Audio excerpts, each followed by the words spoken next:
last week was big news for at least for me. After spending a decade at GroupM, working with Xaxis and building in a lot of our brands, and most recently as the Global Chief Commercial Officer, I'm moving over to Criteo as of April 1st, and will be joining as the Global Chief Revenue Officer. So incredibly excited to join Megan and the team, and ready to get to work. So what is the opportunity? I know you're not there yet, but what is the opportunity in your role and for the company? You know, it's interesting, Andy. I'm fortunate in the respect that I was able to see and deal with so many emerging areas over the last 10 years, whether it be connected television, programmatic when we first kicked it off, influencer. But, you know, looking out on the horizon, there's no bigger opportunity for the entire ecosystem, whether it's brands, retailers, suppliers, agencies. Everyone is looking and understands the growth potential of commerce media. And, you know, I've had the opportunity to work closely with Criteo, or at least know them for at least 5 to 6 years. And I think they pioneered shopper engagement, you know, dating back nearly 15, 16 years ago. And they've been the leader at it. And over the last 2 years, since Megan's joined, they've done a phenomenal job of transitioning. And I think when I had the opportunity to get closer to the organization, the thing that intrigued me was 3 main areas of massive potential. You know, the first is shopper engagement. And, you know, that was the bread and butter for Criteo and still is today. They understand intent and they understand shopper behavior. And they understand, you know, the ecosystem. And they have 22,000 clients that are relying on that today. And that number continues to grow. The second is the most recent announcement that they're acquiring IPONWEB.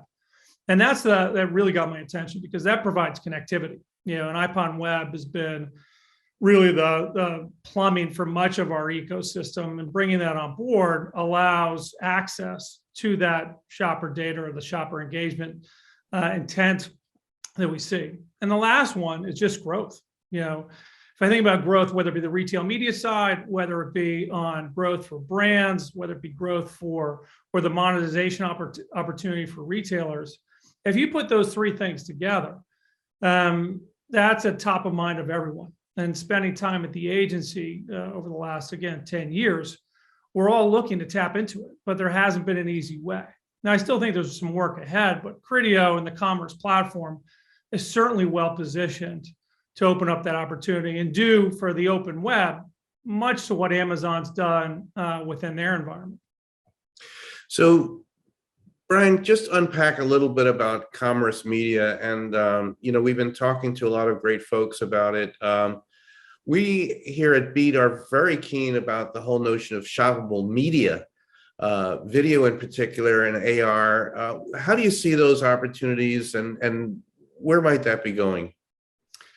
It's a great question, Andy. And I think when I look to it is, if you think about shopper media, right? The idea is digitalization allowed us to bring our storefront online. And that's, you know, for us, we've seen as the pandemic hit over the last 2 years, such a tailwind to be able to push retailers to do that. And so when you open up your storefront online, that doesn't mean that people are going to come into your store. So the first thing is to understand, okay, great, how do I bring people in? That's the engagement aspect of it. And that's what Criteo has done since, I think, 2006, 2005. The second part to that, though, is how do brands tap into that data? Because for brands, for them, it's understanding the intent of the consumers. How do they bring their brands into the store, and how do they place them in front of the attention at the appropriate time? And I think that's, you know, the interesting thing that Todd Parsons and the team has done around the data aspect of Criteo. The third is, you know, Criteo has been predominantly focused on brand direct. And while they focused on agency, it hasn't been the center of gravity. And I think IPONWEB allows that, which is a connectivity. So regardless of your DSP that you use, IPONWEB allows open access. So suddenly I have this treasure trove of shopper engagement data. I've got connectivity to virtually any DSP. And the next thing that I think that you alluded to is now, how do I engage with those consumers? And that's where we get into shoppable ads, right?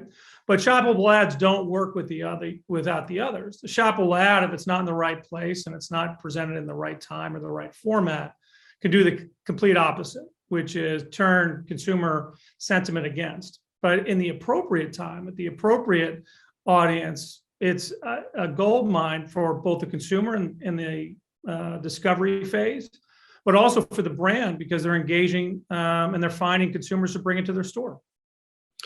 And finally, Brian, what does this all mean to the media agencies? You know, we spoke to Andrew Ruger at GroupM just the other day, and there's a lot of scaling up. What is their opportunity at the media agencies, and also for this so-called shoppable or e-retail to be part of the media mix, perhaps, that become more part of the purview or the budgets that the media agencies have been involved with in a more limited way, perhaps?